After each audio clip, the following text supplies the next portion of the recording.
एक ही घड़ी और मुहूर्त में जन्म लेने पर भी सबके कर्म और भाग्य अलग अलग क्यों होते हैं? एक बार ये प्रश्न एक राजा के मन में आया। उसने कुछ विद्वान ज्योतिषियों और महात्माओं की सभा बुलाई और उनसे ये प्रश्न किया। राजा ने पूछा, मेरी जन्म पत्रिका के आधार पर मेरा राजा बनने का योग था और मैं राजा बन गया, लेकिन इसी समय और इसी मुहूर्त में बहुत से लोगों ने जन्म लिया होगा, परंतु वे राजा नहीं बन सके। इसका क्या कारण है? राजा के इस प्रश्न से सभी सोच में पड़ गए। कुछ समय के लिए सन्नाटा छा गया।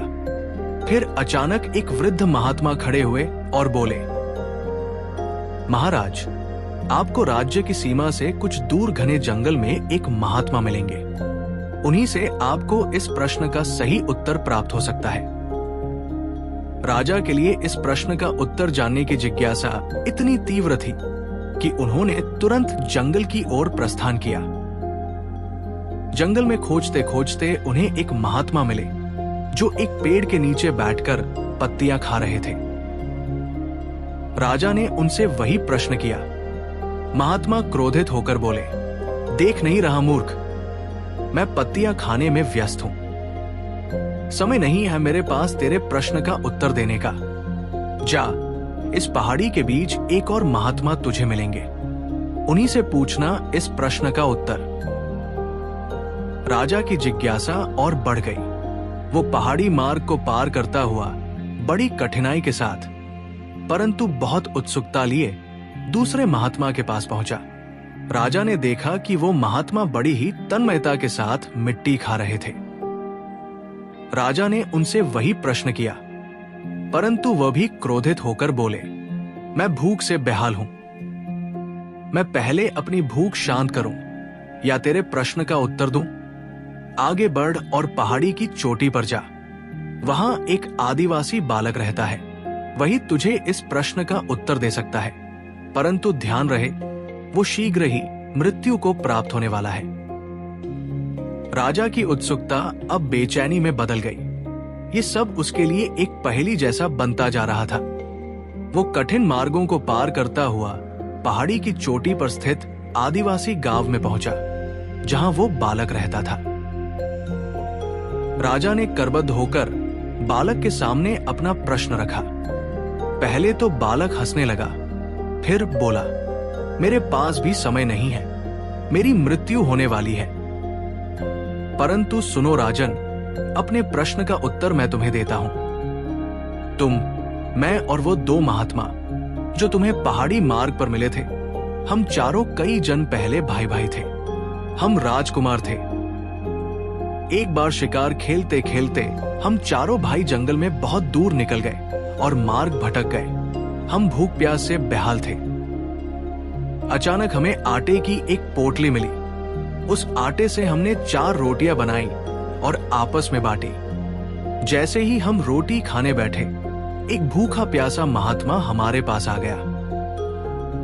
महात्मा ने सबसे पहले पत्तियां खाने वाले भाई से कहा, बेटा, मैं कई दिनों से भूखा हूं, अपनी रोटी में से कुछ हिस्सा मुझे भी दे दो ताकि मैं जीवित रह सकूं। ये सुनते ही वो भाई क्रोधित हो गया और बोला, तुम्हें रोटी का एक हिस्सा दे दूंगा तो मैं क्या खाऊंगा? नीचे गिरी हुई पत्तियां, चल भाग यहां से। अब वो महात्मा मिट्टी खाने वाले भाई के पास पहुंचा। उससे भी याचना की कि अपनी रोटी का कुछ भाग दे दे, परंतु वह भी बहुत क्रोधित हो गया और चिल्लाकर बोला, बड़ी कठिनाई से मिली है ये रोटी मुझे, तुझे दे दूंगा तो मैं क्या खाऊंगा? जंगल की ये मिट्टी, चल भाग यहां से। फिर वो महात्मा मेरे पास आया। मैंने अधीरता से कहा, मैं नहीं दे सकता अपनी रोटी का हिस्सा।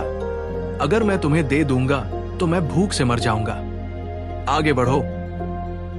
अंत में वो महात्मा आपके पास आया। आपने बड़े आदर और प्यार के साथ अपनी रोटी का आधा हिस्सा उसे दे दिया। वो रोटी खाकर महात्मा बहुत खुश हुआ और बोला, तुम्हारा भविष्य तुम्हारे व्यवहार और तुम्हारे कर्म के आधार पर ही फलेगा। और देखो राजन, वही हुआ। इस जन्म में हम चारों भाइयों का जन्म एक ही घड़ी और मुहूर्त में हुआ, परंतु हम वैसा ही फल भोग रहे हैं जैसा हमने कई जन्म पहले अपने कर्म और व्यवहार किए थे। राजन, हम बबूल का पेड़ लगाकर आम की आशा नहीं कर सकते। इंसान किसी भी घड़ी, किसी भी मुहूर्त में जन्म ले, परंतु उसके कर्म और व्यवहार उसके साथ सदा चलते हैं। कर्म कभी पीछा नहीं छोड़ते।